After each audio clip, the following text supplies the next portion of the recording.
Well, today we're very proud and pleased to have a chance to speak with the four men that astonished the entire world just a few weeks ago with the official confirmation of Project Horizon and everything that that entails. Gentlemen, you may not be fully aware of this, but right now you are likely the four most talked about men in the world, and yet we know nothing about you. Now, Major Mattingly, I understand you're in command up there. Can you tell us something about yourself? Sure. My name is Robert James Mattingly Jr., and I'm a major in the United States Air Force. Well, I've never heard anybody refer to you as Robert or Bob or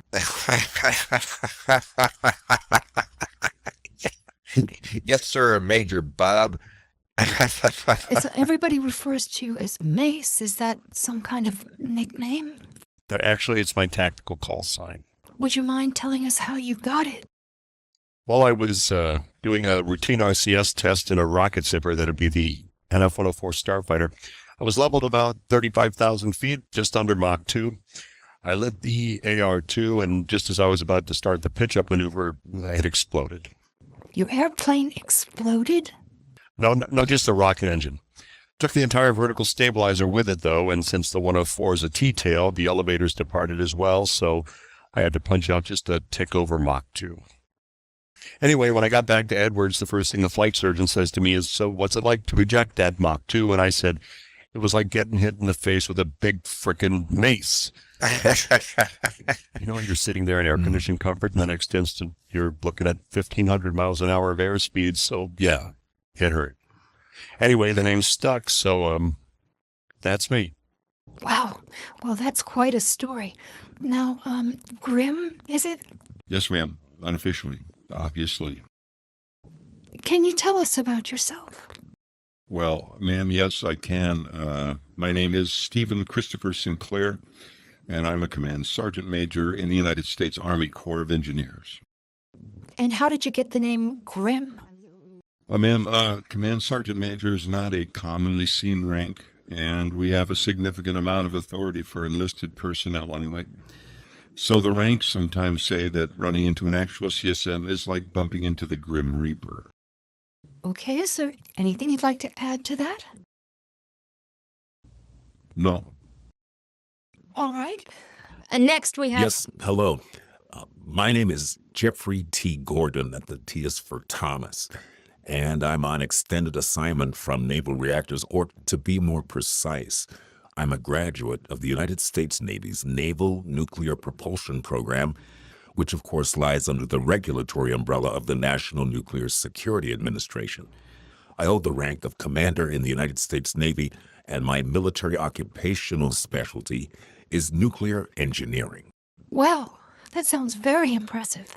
Thank you. I think so too. Now, of course, there's a lot of study involved, and you never really stop learning, so it keeps me on my toes. Wonderful. And And finally... sorry to interrupt.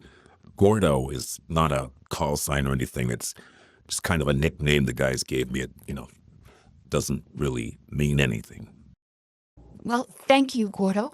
And finally, we have this very tall gentleman. I'm not sure gentleman's exactly the term we're looking for here. Well, thank you, Bob. Hi, Hello. how are you? Well, I'm very well, thank you for asking. And you? I am spectacular, thanks for asking. So, what can you tell us about yourself, Doug? Well, what would you like to know? Okay, well, why don't you start with the basics then? Well, all right, I can do that. Douglas Elliott Davenport, Lieutenant Commander, United States Navy, and my tactical call sign is Sparks. Yeah, just don't call him Sparky. No, he's right. Don't ever call him Sparky. If you guys want to finish for me here, I've got an ice-cold hams waiting for me in the fridge. Honestly, it's like living among jackals up here sometimes. Behave yourself. You're on national television. We're not on national television, Grims. There's no such thing as national television anymore. We're on the goddamn internet. So, Doug, I understand that you're a pilot. Well, I am when there's no skill required, yes, ma'am. No, I'm sorry, I don't understand. What if you have to do something that does require a lot of skill? Well, in a case like that, then I would have to revert to being a naval aviator. Okay, here we go. There's a difference? Hell yes, there's a difference. A pilot has to stop a highly streamlined supersonic aircraft within, let's say, 8,000 feet of runway. That's not easy. Naval aviators, on the other hand, we have to do it within about 150 feet, which means between the 50-yard line and the end zone. So that's less than 2% of the available runway that old ham hands over there needs if he's having a really good day and is right on the ball. So let me see here. 8,000 feet versus 150 feet. That means if my math is correct, and it is correct, then a naval aviator would be 53.33333 times better at flying an aircraft than your typical Hun-driving chair force puke. You're going to have to excuse him, ma'am. Sparks is the kind of guy who puts on his flight suit to go to McDonald's, so he's kind of all laid up about this kind of thing. Oh, man. Oh, man. Well played, sir. Well, that escalated quickly. Anyway, ladies and gentlemen, there is your exclusive first interview with Project Horizon's Major Mace Mattingly and the last man on the moon.